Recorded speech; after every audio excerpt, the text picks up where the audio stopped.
Hello friends, नमस्कार। आपका एक बार फिर स्वागत है हमारे YouTube channel GS exam solution में। दोस्तों, आज के इस वीडियो में दोस्तों जनरल स्टडी अर्थात सामान्य अध्ययन से स्टैटिक जीके का प्रिपरेशन करेंगे, जो आपके आगामी exam UPPCL, UP triple SC PET, UPP SSC, TET, CTET और रेलवे के लिए बेहद इम्पोर्टेंट होने वाले हैं। इस वीडियो में हम वेद, पुराण, उपनिषद, वेदांगों से संबंधित जितने प्रश्न बनते हैं आपके एग्ज़ाम में, यानी प्राचीन भारत से, और ये आपका टॉपिक है वेद, पुराण, उपनिषद, वेदांग से संबंधित प्रश्न रहेंगे।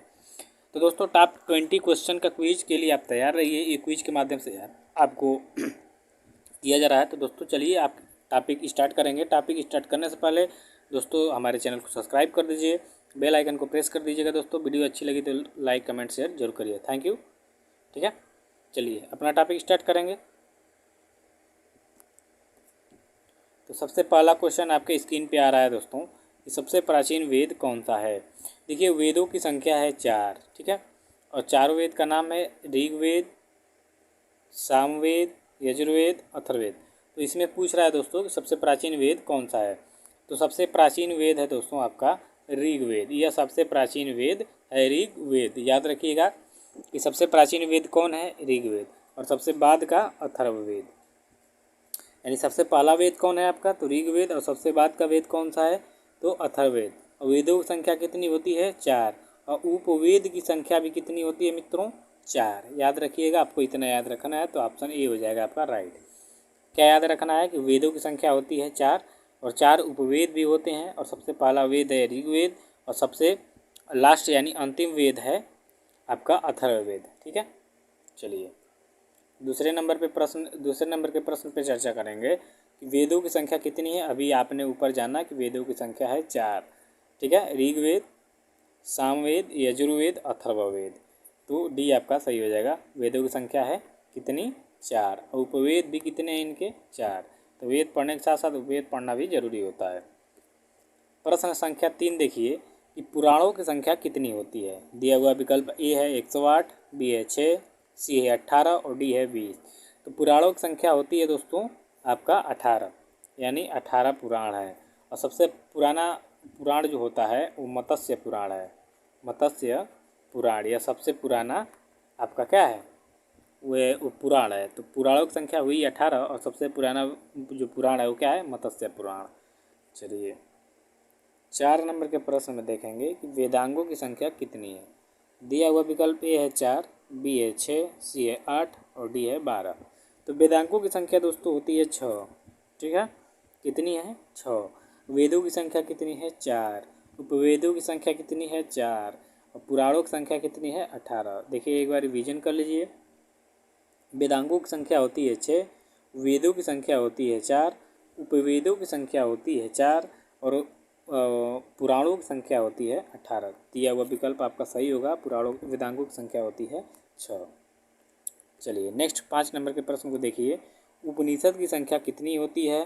तो दोस्तों यहाँ विकल्प ए दिया हुआ है 108, यानी उपनिषद आपकी कितनी हो गई, 108। वेदांग कितने हो गए, 6। वेद कितने हो गए, 4। उपवेद कितने हो गए, 4। पुराण कितने हो गए, 18।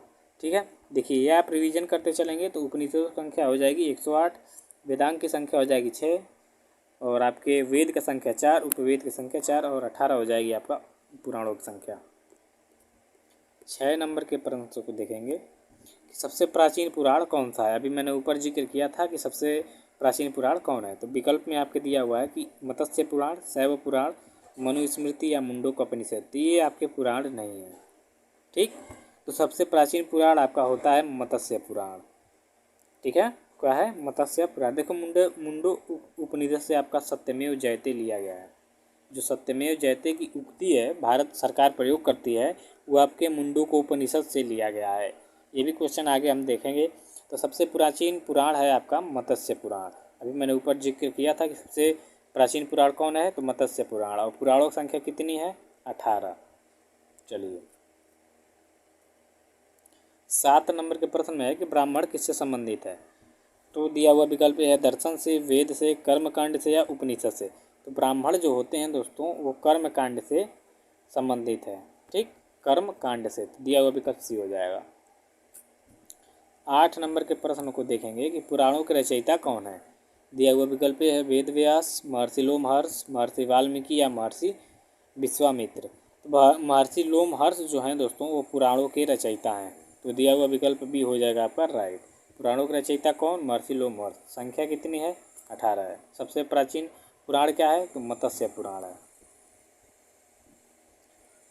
9 नंबर का प्रश्न है कि सबसे प्राचीनतम वेद कौन सा है।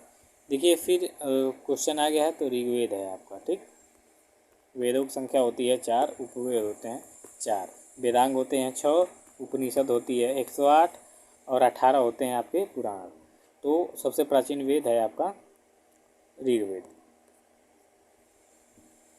10 नंबर के प्रश्न को देखिए कि गद्य एवं पद्य वाला वेद कौन सा है, यानी गद्य और पद्य का वेद आपका कौन सा है।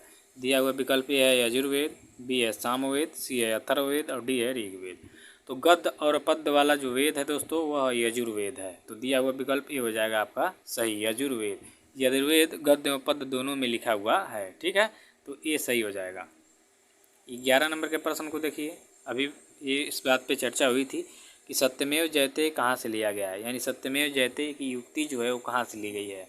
दिया हुआ विकल्प ए है यजुर्वेद, विकल्प बी है मुंडकोपनिषद, सी है उपनिषद या डी है पुराणों से। तो जो अभी मैंने चर्चा किया था तो बताया था कि मुंडकोपनिषद से सत्यमेव जयते की युक्ति ली गई है। तो दिया हुआ विकल्प बी हो जाएगा आपका। 12 नंबर के प्रश्न को देखिए। शतपथ ब्राह्मण किससे संबंधित हैं। दिया हुआ विकल्प ए है ऋग्वेद, बी है पुराण, सी है यजुर्वेद और डी है उपनिषद। तो शतपथ जो ब्राह्मण हैं दोस्तों वह यजुर्वेद से संबंध है। तो यजुर्वेद में शतपथ ब्राह्मणों का उल्लेख किया गया है। ठीक है, चलिए 13 नंबर के प्रश्न को देखिए। भारतीय संगीत का जनक किस वेद को माना जाता है। दिया हुआ विकल्प है ऋग्वेद, बी है यजुर्वेद, सी है अथर्ववेद और डी है सामवेद। तो दोस्तों भारतीय संगीत का जो जनक है वो सामवेद को माना जाता है। साम अर्थात संगीत होता है, तो सामवेद को भारतीय संगीत का जनक माना जाता है। तो दिया हुआ विकल्प डी सही हो जाएगा।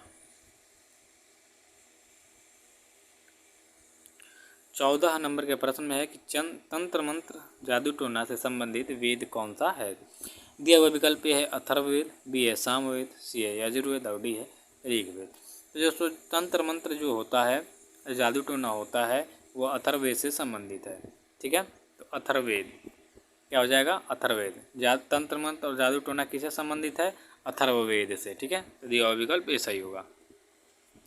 15 नंबर के प्रश्न को देखिए, वेरी इंपॉर्टेंट सभी है। गायत्री मंत्र किससे लिया गया है।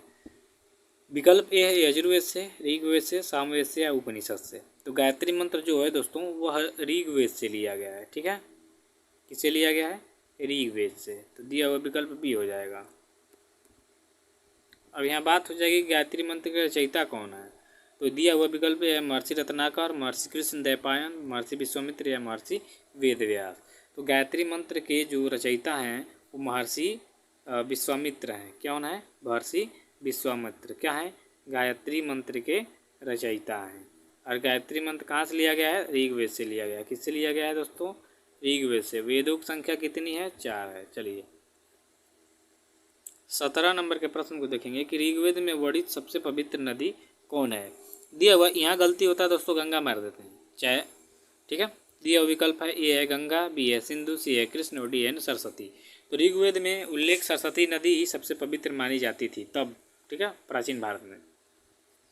18 नंबर में है कि ऋग्वेद में सर्वाधिक बार किस नदी का वर्णन किया गया है। दिया हुआ विकल्प ये है गंगा नदी, ब्यास नदी, सिंधु नदी या सरस्वती नदी। तो ऋग्वेद में दोस्तों सबसे पवित्र नदी सरस्वती है, लेकिन सर्वाधिक उल्लेख किया गया है सिंधु नदी की।